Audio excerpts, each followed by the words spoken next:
পশ্চিমবঙ্গ রাজ্যে ক্ষমতার পালাবদল এবং দলীয় কোন্দলের জেরে এবারে জাতীয় রাজনীতিতে সবচেয়ে বড় গুঞ্জন। কংগ্রেসে একীভূত হতে যাচ্ছে তৃণমূল। দলীয় সূত্রের খবর, মমতা বন্দ্যোপাধ্যায়কে সর্বভারতীয় কংগ্রেসের সহসভাপতি পদের প্রস্তাব দিয়েছেন সোনিয়া গান্ধী। অন্যদিকে অভিষেক বন্দ্যোপাধ্যায়ের জন্য রাহুল গান্ধীর প্রস্তাব সর্বভারতীয় সাধারণ সম্পাদক পদের। দিল্লির এই হাই ভোল্টেজ রাজনৈতিক ঘটনা নিয়ে এখন পশ্চিমবঙ্গ জুড়ে চলছে তুমুল আলোচনা।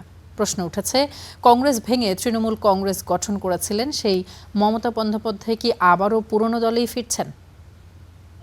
জলে ভাসি দিয়ে দল ছেড়ে চলে যাব না। ভারতের রাজনীতিতে ফিরে আসছে পুরনো সমীকরণ।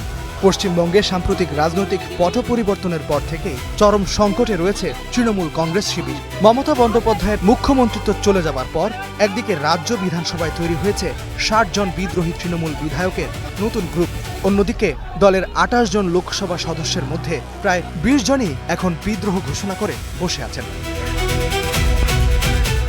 সাবেক মুখ্যমন্ত্রী মমতা বন্দ্যোপাধ্যায়ের রাজনৈতিক ক্যারিয়ারের বড় অংশ কাটে কংগ্রেস শিবিরে। মাত্র ১৫ বছর বয়সে দলটির ছাত্র শাখায় যুক্ত হন তিনি। আড়াই যুগের রাজনীতিতে কেন্দ্রীয় রেলমন্ত্রীও ছিলেন মমতা। ২৬ বছর পর কংগ্রেস ছেড়ে তৃণমূল কংগ্রেস গঠন করে শুরু হয় নতুন পথ চলা।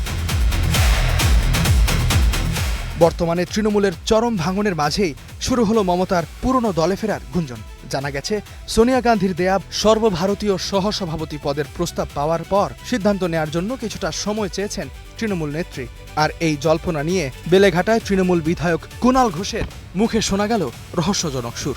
सोनिया जी कांग्रेस का लीडर है, ममता जी हमारा लीडर है, तो राहुल जी उनका लीडर है, अभिषेक हमारा लीडर है, तो वो लोग क्या मीटिंग में क्या हुआ नहीं हुआ इसके ऊपर कोई कमेंट नहीं करूँगा।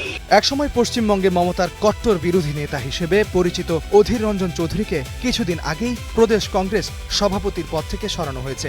যখন মমতার কংগ্রেসে প্রত্যাবর্তন নিয়ে নানামুখী আলোচনা চলছে, ঠিক তখনই এই বিষয়টি নিয়ে তৃণমূল নেত্রীকে তীব্র কটাক্ষ করেছে বিজেপি। বর্তমানে কংগ্রেসের রাজনীতির যে পরিস্থিতি, দলে নেতা নেই, কর্মী নেই। এই অবস্থায় তারা মমতা বন্দ্যোপাধ্যায়কে দলে নিবে কিনা সেটা তাদের বিষয়। তবে এটাও ঠিক যে মমতা বন্দ্যোপাধ্যায়ের এখন যে বয়স, তাতে কংগ্রেস বা অন্য কোনো দলকে দেয়ার মতো তার আর কিছুই অবশিষ্ট নেই। বৃহস্পতিবার নয়াদিল্লির ইন্দিরা ভবনে মাত্র ১২ ঘন্টার নোটিশে দেশের সব রাজ্যের প্রদেশ সভাপতি ও সাধারণ সম্পাদকদের নিয়ে এক নজিরবিহীন জরুরি বৈঠক ডেকেছে কংগ্রেস হাইকমান্ড। এভাবে তড়িঘড়ি বৈঠক ডাকার ঘটনা কংগ্রেসে বেশ বিরল। এই হাই ভোল্টেজ বৈঠকের খবর আসতেই ভারতের রাজনীতিতে জল্পনা তুঙ্গে। তবে কি মমতা বন্দ্যোপাধ্যায়ের কংগ্রেসে যোগদানের বিষয়ে চূড়ান্ত কোনো সিদ্ধান্ত নিতেই এই জরুরি ডাক? ইস্তিহাদুল আলম মাহমুদ, স্টার নিউজ।